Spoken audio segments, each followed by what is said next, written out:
March to arrive, because any name of any month sounds better than February. I'm very excited about that. It's true. We have had some, I think, some really amazing sermons lately, and I'm thinking of, for example, Marianne Tekun, when she invited us to remember our dreams, our visions, and our life-changing experiences. And soon after that, Desotel followed with just that. She gave us a beautiful, unforgettable testimony of her life, and many more. Today I would like to focus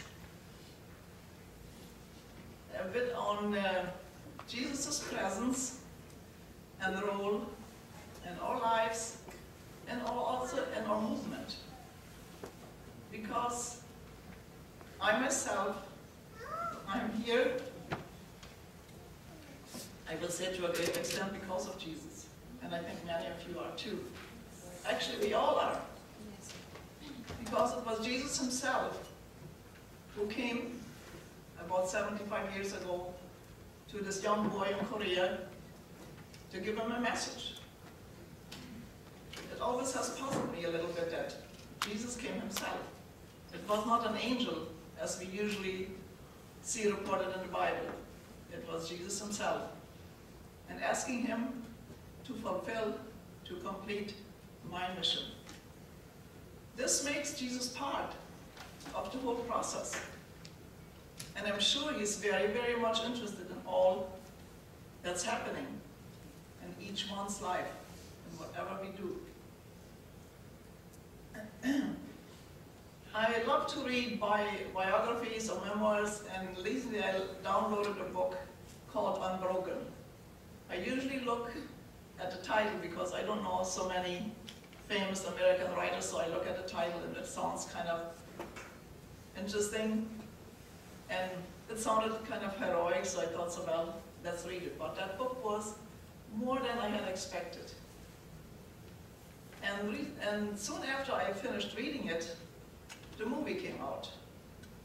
But as usual, a movie doesn't really do justice to a good book. And this was no exception. Because the movie finishes where he comes home from World War II, where he spent years as a POW in a prison camp, went through incredible, incredible experiences. And it seems like a happy ending. But for him, the war just started when he came home. Because his internal struggles, he was so packed with hatred, with revenge, with resentment, that the suffering really began. He meets this beautiful, perfect young girl, falls in love, they get married, and he hopes that this relationship will somehow shift his focus from his internal torture to that beautiful relationship, and he will be able to overcome. Because he has such an anger against some of the guards who were at the prison camp, and especially one called Bird. He was just an insane torturer. And he feels the only way to overcome is go back and kill them. Justice needs to be done to those who have done so wrong. His wife tries to find help, because every night he wakes up from a nightmare, all in sweat and frustration.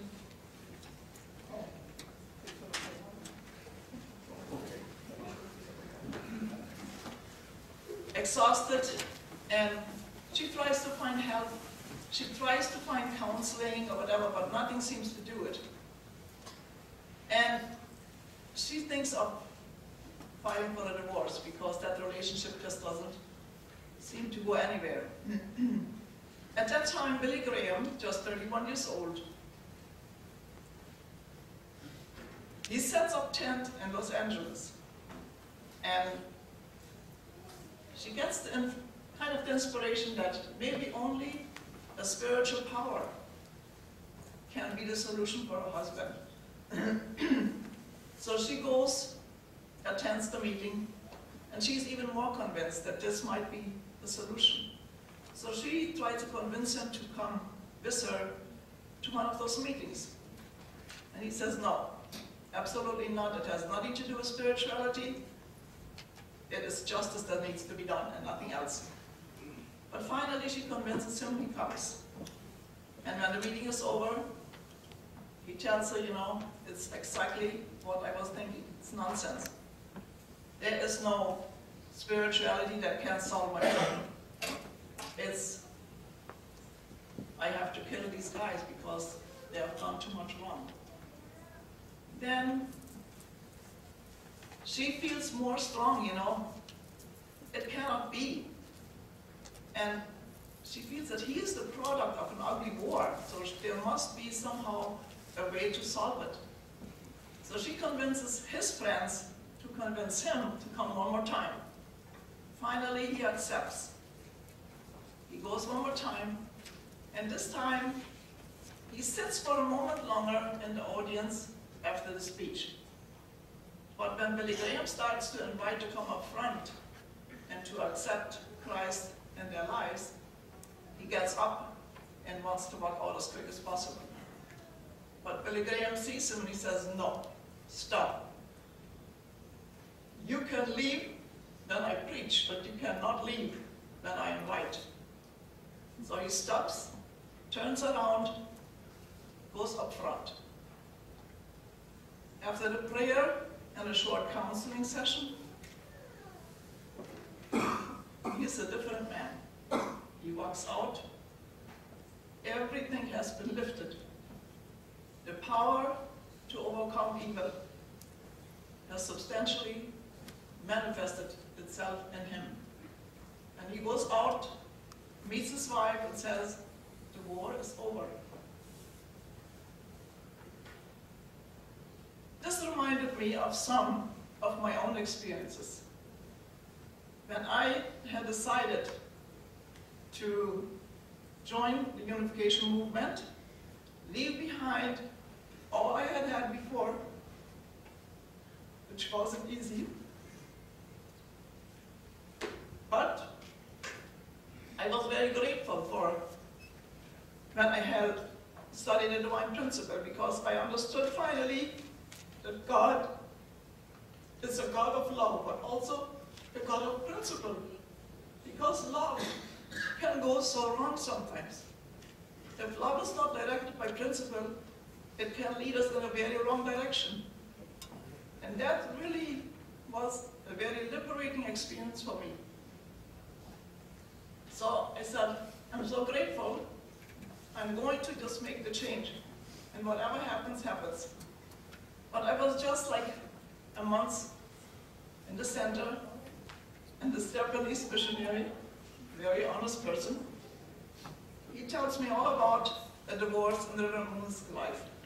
And I said, what?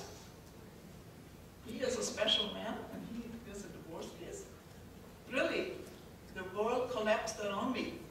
Because coming from a Mennonite family, community, I had never seen or heard of a divorce. There was no such thing. Divorce was really considered a capital sin. And to digest that for me, I felt it was impossible. But then I thought, so no, I cannot just drop everything and forget what happened. That would be unfair too. So I said to God, okay, let's make a deal. I'm going to pray for 3 days, and I need an answer. I need to understand clearly what direction you want me to go. Go back? It wasn't so exciting. Go somewhere else? No idea where. So I really took these 3 days, I took them really serious. And on the third day in the morning, I must have just kind of dozed off in a light sleep. Jesus stood in my room. This is beautiful robe, and I always had wanted. at what Jesus wrote, because it was worse that the soldiers raffled about it, right? And I felt it was a kind of really little special attention from Jesus. So,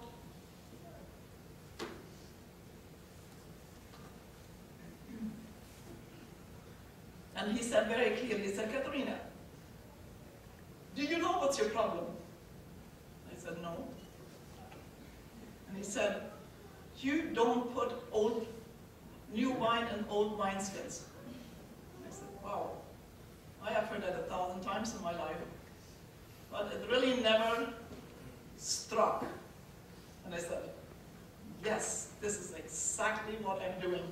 I'm trying to fit everything still into my old small Mennonite jacket, you know, that's concepts, and it just doesn't fit. I felt so liberated. I felt like a feather, you know, jumped out of bed, got ready, grabbed my book bag. I hadn't been in school for like a couple of days, and it was the very first time I failed an exam, but it wasn't a major deal. So, but that gave me such a final, clear direction that Jesus took the time to just come and give me that clear instruction. And I was so inspired by that, I thought, okay, I have to share this somehow. And we had, in the Mennonite community and the city in Asuncion, we had this little newsletter circulating among the students and among those who lived there. And they wrote a little article about it. Just sharing it, you know, I didn't say exactly and what content, whatever, I wanted to share it. And I went home like a month after that, and I had talked to my family a little bit about my discoveries and my principle, all that, and especially my father, he was a very, very deep spiritual person. He was a Mennonite, but not mainly a Mennonite. He was a real Christian. He led a very strong prayer life. So I came home, and he said, I read your article. I said, oh, what do you mean you read my article? Because this is the newsletter that only circulates among the youth in the city. And it's like 500 miles away. There are no subscribers in any part of this area. He always kind of avoided my question. He never gave me an answer on that. I kind of looked in my parents' house for that newsletter. I never found it, and I still wonder. But he read it, and it made and he said, and I know you had a deep spiritual experience. And that kind of inspired him to more deeply go into studying the divine principle and accept it, take the consequences. And today, we have a family for about 50, 60 members between all the class members and the children and all that. So it's a beautiful little tribe. And this is the way I think we can see Jesus as our true spiritual ancestor. And I think this is what we have to treasure. We have to see what he has done, what foundation he has laid for two parents and for all of us to be where we are today. Because never in history any spiritual leader has accomplished what two parents can accomplish. I tried to prepare a little slide presenting a little bit in images our history. So if you could bring that up. Okay. In the very upper corner, we see that beautiful castle in a beautiful environment. It's all about peace, beauty, harmony. But then, everything collapsed. Everything fell into rubble. And I kind of like that picture because to see a few people on top of the rubble. And that's really the Old Testament stage, because what people like let's say Noah, Abraham, Moses, and all those, what they could do was basically clear the rubble and prepare a little landing strip for the Messiah to come. But the environment was still very raw and very fragile. So when Jesus came, he started to put, let's say, brick by brick, really, a foundation to build back what had been lost. And then through parents could appear. So I am not quite sure where we are in the building of that castle back up, but we definitely are on the stage of building up again that castle and enjoy a beautiful future for all of us. And then I always love the 3-stage presentation. Can you bring that up? This one, the bottom one, is presenting the Old Testament stage. And each stage kind of sets on a 3-pillar foundation. The center, it's God or Creator, in the Old Testament called Lord. And we know between Lord and servants there is a certain distance. Then on the social, political structure on the side, we can see there was that Mosaic law, eye for an eye, tooth for tooth. It was all about justice. On the spiritual side, the spiritual attendance, it was more just sacrifice, offering, and all that. Then when Jesus came, he lifted those 3 pillars to a completely different stage. It wasn't eye for an eye anymore. It was the gospel, a lot of wonderful teaching, and the core of all his teachings is love your enemy. Instead, finally, the cycle of evil could be broken. That's the only way. It's the only way to do it. But the most important part is to shift from Lord to Father.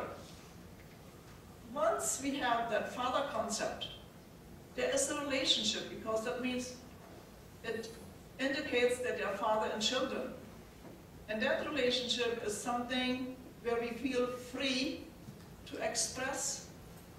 Even we feel free maybe to disagree sometimes, because we know our Father is our Father and He will still love us no matter what. That concept of a father created a whole new dynamics on the social, political era. And therefore, when we look today at the Christian world and the non-Christian, we see the difference, where we have freedom of speech, freedom of expression, and where everybody has a place to be what he's supposed to be. I was just thinking, if 2 parents would have gone to a non-Christian part of the world, would they have survived? Maybe not. Would they have been able to create what they were creating? Probably not. Therefore, I think we should be so grateful to have a country like America and many others, who have those Christian principles as their foundation. Then also, on the spiritual side, that the attendance, Jesus taught his disciples a prayer, our Father in heaven. That is also lifting up from being just sacrificed and offerings to a whole new level of attending. But then, when we come to the perfection stage, the completed testament stage, there, I was thinking we don't need anything anymore. We have it all. The divine principle, they show us exactly how to live our lives within the principle, to be free people in the sense of real freedom. Then, through Father's expression of give and forget that you gave and give again. When that is our way of life, we don't think about enemies anymore. We don't think about, I need to love my enemy. No, it just doesn't really exist because we live for the sake of others, and that is the most important part. But the central part, I think, is the most powerful part, which will make a big difference in the future of mankind. Shifting from Heavenly Father to Heavenly Parent, where finally God can be manifested as our Father, as our Mother. This is most important in our lives. I think God has been longing for this to happen, because that is when finally things are complete. And I think, as you all know, on the spiritual side, the family pledge is my favorite, because it is pure, beautiful, positive energy. There's nothing in there about destruction, about restoration. It's all bringing our family as a pure offering before Heavenly Parent all the time. No problem, you know. And that is, I think, just lifting each time. And I would consider or compare each stage kind of as a newborn. A newborn grows. We don't see growth. We only see the result of growth. Like when I think about our little Kaden, he's 2.5 years old. He's still a little boy. But when I look at a picture of when he was 5 or 6 months old, oh man, he seems to be a little man today, you know? What has happened in this very short period of time? Growth is like an energy that infiltrates the hearts and minds of people and really changes the dynamics of a society. And this is the hope we all can have. And I think, and we all know, it is very important, the nourishment, what a newborn, what kind of a nourishment a newborn gets. And I think, in this case, also for us, where do we nourish our souls, our minds, our hearts? We have so many beautiful spiritual resources that can nourish us. And Jesus is really one of those, always present. And he says, I will be with you until the end of days. That doesn't mean just with his disciples, that means for all of us. And whenever we need assistance, we need guidance, we need direction, Jesus will always be there to propel us into the right direction. I understand that in the Asian culture, there is a special day or a special time of the year where the ancestors are honored in a special way. I think it's a very noble tradition. And I think this is beautiful. And we should find a way of attending those who have been before us. Attending in a very special way. For me, personally, I have made it my religious tradition to take off work on Good Friday. Always. Just to tell Jesus, I remember you. I remember what you have done. And I will always appreciate it. I know we celebrate Easter and we celebrate Christmas. But I think we have to make sure that we celebrate the real meaning of these holidays, which are very important. And if we tap into the right resources, we will grow. We will grow healthy. We will secure a beautiful future for our children or descendants. And there's hope. There is definitely a much more beautiful world waiting for them than we have today. Please join me in a closing prayer. Okay?